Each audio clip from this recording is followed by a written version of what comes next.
పార్వతీపురం పట్టణం చాకలి బెలగాంలో 3 కోట్లతో నిర్మాణం చేపట్టనున్న ప్రభుత్వ బాలుర వసతి గృహ సముదాయానికి ఎమ్మెల్యే విజయ్ చంద్ర శంకుస్థాపన చేశారు. ఈ సందర్భంగా ఆయన మాట్లాడుతూ సుమారు 100 మంది విద్యార్థులకు అన్ని వసతులతో కూడిన వసతి గృహాన్ని ఏర్పాటు చేయడం జరుగుతోందని అన్నారు.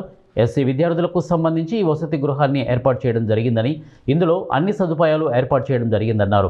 రాష్ట్రంలో 9 వసతి గృహాలు మంజూరైతే అందులో ఒకటి పార్వతీపురం, మన్యం జిల్లాకు మంజూరు చేయాలని రాష్ట్ర ముఖ్యమంత్రికి, విద్యాశాఖ మంత్రికి, సోషల్ వెల్ఫేర్ మంత్రికి కోరగా వసతి గృహాన్ని మంజూరు చేయడం జరిగిందన్నారు. కావాల్సిన ఇన్ఫ్రాస్ట్రక్చర్ తీసుకురావడంలో పిఆర్ రిసోర్స్ సెంటర్తో స్టార్ట్ చేసుకున్నాం. అలాగే ఎలక్ట్రికల్ డిపార్ట్మెంట్ది సర్కిల్ ఆఫీస్ స్టార్ట్ చేసుకున్నాం. అలాగే ఫైర్ అండ్ సేఫ్టీ వాళ్ళకి బిల్డింగ్ తయారు చేసుకున్నాం. అలాగే స్పోర్ట్స్ కాంప్లెక్స్కి బిల్డింగ్లు తయారు చేసుకున్నాం. ఇది బాయ్స్ కోసం ఎస్సీ విద్యార్థులు ఒక 100 మందికి కావాల్సిన అనువైన సదుపాయాలతో 2 ఫ్లోర్లో కట్టడం జరుగుతుంది.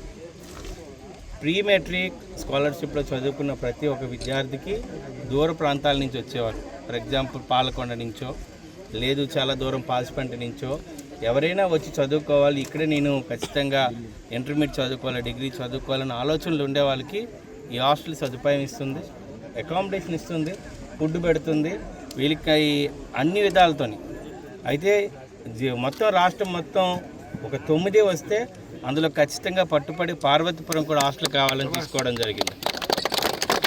దీంతో పాటు గజపతి నగరం ఒకటి తెచ్చుకోవడం జరిగింది, ఇంకోటి ఎస్కోట్ ఒకటి తెచ్చుకోవడం జరిగింది. మన జిల్లాలో పార్వతీపురం కూడా ఖచ్చితంగా ఇవ్వాలని చెప్పి పార్వతీపురం కూడా పట్టుపడి తెచ్చుకోవడం. దీనికి ప్రత్యేకంగా సోషల్ వెల్ఫేర్ మినిస్టర్ గారికి, అలాగే ముఖ్యమంత్రి గారికి, అలాగే ఐటీ విద్యాశాఖ మంత్రి నారా లోకేష్ గారికి ప్రత్యేకంగా పార్వతీపురం జిల్లా నుంచి, పార్వతీపురం నియోజకవర్గం నుంచి ప్రత్యేకంగా కృతజ్ఞతలు తెలియజేసుకుంటున్నాను. ఇంకొక సంవత్సరంలో జిల్లాకు రావాల్సిన అన్ని సదుపాయాలు, అన్ని బిల్డింగ్లు అన్నీ కూడా త్వరలోనే తెచ్చుకుంటాం.